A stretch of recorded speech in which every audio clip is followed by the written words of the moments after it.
Horror कहानियाँ TV. गूंज। रात के ठीक 1 बजे तेज बारिश और कड़कड़ाती बिजली में अपने घर की बालकनी में खड़ी सुमन खोई खोई कुछ सोच रही थी। अंदर आ जाओ ना। उसके घर के अंदर से आवाज आती है। तब भी सुमन काले अंधेरे में खड़ी न जाने किसका इंतजार कर रही थी, जिसमें से एक औरत अपने 2 बच्चों के साथ उसके पास वाले घर में लाल रंग की एक कार से उतरती है और बारिश में भागती हुई सामने वाले घर में चली जाती है। हेलो, कौन? मेरा कुछ सामान तुम्हारे पास है, लौटाओगी नहीं? आपका क्या सामान? कौन है आप? और मैं तो इस घर में कुछ सेकंड्स पहले ही आई हूँ। आपको यहाँ का नंबर कैसे पता चला? मम्मी, हो सकता है कि जो फैमिली यहाँ पहले रहती हो ये कॉल उनके लिए हो। नहीं नहीं, ऐसा नहीं है। बाहर कड़कड़ाती बिजली एक अनजान आदमी के फोन ने नेहा को डरा दिया था। वो फौरन कॉल रख देती है। चलो बच्चों, कमरे में चलते हैं, मैं तुम्हें सुला देती हूँ। पर यहाँ इतने अंधेरे में तो कुछ भी नहीं दिख रहा। मम्मी, फ्लैश लाइट ऑन करो ना। नेहा फ्लैश ऑन करती है, जहां उसे ऊपर जाने की सीढ़ियां दिखती हैं और चारों तरफ सफेद कपड़ों से ढके हुए फर्नीचर। तभी नेहा की 3 साल की बेटी उससे कहती है, मम्मा घोस्ट। नो माय लव, ये तो वाइट क्लोथ्स हैं। चलो ऊपर, मम्मा आपको स्टोरी सुनाएगी। सुनिए ना, चलो चलो चलो। नेहा स्ट्रॉबेरी को गोद में उठाती है और रोहन के साथ सीढ़ियां चढ़ना शुरू करती है। एक एक कदम उसे ऐसा एहसास हो रहा था मानो वो सीढ़ियों पर नहीं दलदल में कदम रख रही हो। ये मेरे पैर सीढ़ियों में धंस क्यों रहे हैं? बहुत देर चलने के बाद सीढ़ियां खत्म होती हैं। ऐसा लग रहा है मानो मैं जन्म से बस चल ही रही हूँ। जैसे तैसे थकी हारी नेहा ऊपर कमरे में पहुंचती है। जैसे ही फ्लैश बेड पर पड़ता है, वो देखती है कि उसके दोनों बच्चे पहले से ही बिस्तर पर सो रहे हैं। मेरा सर चकरा रहा है। बच्चे तो मेरी गोद में थे, यहाँ कैसे आ गए? और वो भी मुझसे पहले। नेहा कुछ समझ नहीं पाती और बेसुध होकर जमीन पर गिर पड़ती है। अगली सुबह उसकी आंखें सूरज की किरणें चेहरे पड़ने से खुलती हैं। नेहा बालकनी में जाती है, जहां उसे सुमन अपने बालकनी में खड़ी दिखती है। ऐसा लग रहा था मानो सुमन रात भर से वहीं खड़ी थी। सुमन नेहा को मुस्कुराकर देखती है। हेलो, मैं यहाँ कल ही शिफ्ट हुई हूँ। मेरे हस्बैंड का यहाँ ट्रांसफ़र हुआ है। आसपास कहीं घर ही नहीं मिला, तब 40 किलोमीटर दूर यहाँ ये घर मिला। आप यहाँ पर कब से हैं? पता नहीं, सालों हो गए, यहाँ कोई आया ही नहीं। पर अब तुम आई हो तो राहत सी लगी। आओ ना घर पर। हाँ हाँ, क्यों नहीं, मुझे भी कंपनी मिल जाएगी। वैसे कल रात ना यहाँ कुछ अजीब महसूस किया मैंने। मैं आकर बताती हूँ। नेहा सुमन से मिलने उसके घर जाती है और पिछली रात हुए इंसिडेंट के बारे में उसको बताती है।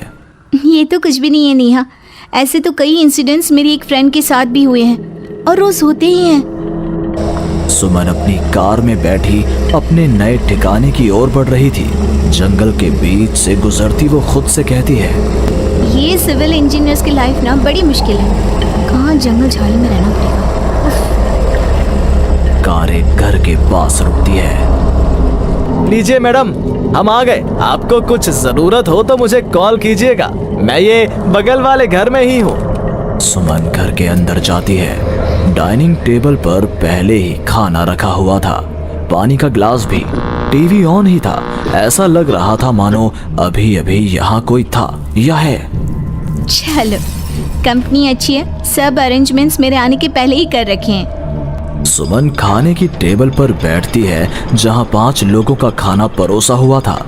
ये 5 प्लेट किसके लिए सर्व कर दिया? हाथ है। सुमन अपनी प्लेट से खाना शुरू करती है और उसी वक्त बाकी 4 प्लेटों से भी खाना गायब होने लगता है। प्रमिल, कहाँ हो तुम प्रमिल? सुमन भागती हुई अपने ड्राइवर के घर पर जाती है। सुमन क्या देखती है कि प्रमिल जमीन पर गिरा हुआ है। फर्श पर हर तरफ खून ही खून। प्रमिल के मुंह से भी खून आ रहा था। वो कराहता हुआ कहता है, मैम, यहाँ रूहें रहती हैं, ये आपको भी नहीं छोड़ेंगी। ये कहते कहते ही प्रमिल दम तोड़ देता है और सुबह के 11 बजे अचानक ही अंधेरा छा जाता है। चारों तरफ से अजीबोगरीब आवाजें आने लग जाती हैं। मम्मी आई, अरे कोई खाना देगा क्या मुझे? अरे जी सुनिए ना, प्लीज प्लीज मुझे मत मारो। पापा बचाओ, ये लोग कौन है? सुमन अपने दोनों हाथों से अपने कान को बंद कर लेती है और जोर जोर से चीखती है। अचानक एक सन्नाटा चारों ओर फैल जाता है। सुमन प्रमिल के घर से बाहर निकलती है। चारों ओर घुप अंधेरा, वो भी कुछ देख नहीं पाती और वापस अपने घर की ओर लौट आती है। इससे अच्छी तो मौत होती। ये मैं कहाँ फंस गई? मम्मा गोदी। अरे सुमन, क्या मरने वरने की बात करती रहती हो? जाओ मेरे लिए चाय बनाओ। ये कौन बोल रहा है? तभी अचानक से घर की लाइट्स ऑन हो जाती हैं। सुमन देखती है कि वो किचन में है।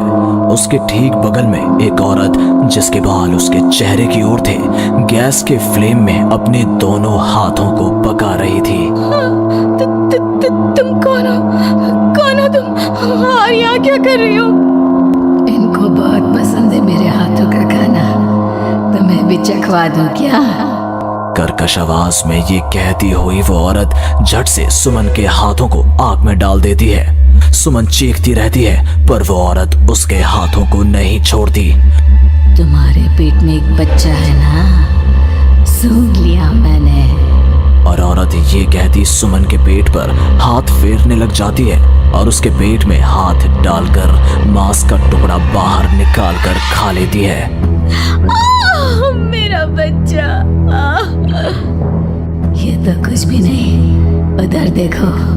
वो औरत दीवार की तरफ इशारा करती है। दीवार पर खून के ऐसे धब्बे थे मानो नवजात शिशुओं को उसी दीवार पर पटक पटक कर मार दिया गया हो।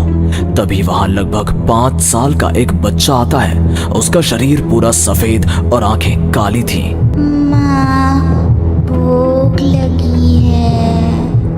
वो औरत अपने आग में सेके हुए हाथ को वहीं पास में पड़े चाकू से काटकर बच्चे को खाने को दे देती है। सुमन तो समझो अब मर ही चुकी थी।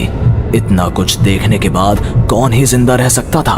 अब उसका शरीर भी गवाही दे रहा था। एक कदम भी चलना मुश्किल था। वो दीवार को पकड़ पकड़ कर बाहर हॉल में आती है, जहां डाइनिंग टेबल पर 5 लोगों को बैठा देखती है। बिना सर का एक आदमी टेबल पर अपने बीवी और 3 बच्चों के साथ बैठा था। सभी सुमन की ओर देखते हैं। मम्मी, तुम मेरी मम्मी बनोगी। यहाँ हमारी जैसे बहुत से लोग रहते हैं, बहुत सारे। फिर उस लड़की का क्या हुआ? वो अब जिंदा है? हाँ, उन लोगों को एक जिंदा इंसान भी चाहिए था जिसे वो रूहें रोज मारे। रोज पता नहीं कितनी ही रूहें हैं। आज भी 1-2 तो दिखी जाती हैं। वो लड़की तो बस निकलने का राह ढूंढ रही है, पर वो निकलेगी कैसे? क्या कोई तरीका है? हाँ, किसी और को उन रूहों के हवाले कर देना यही एकमात्र रास्ता है। तो उसने किसे उन आत्माओं के हवाले किया? किया नहीं, अब करेगी। तुम्हें ये वही घर है और वो लड़की मैं हूँ। अलविदा नेहा।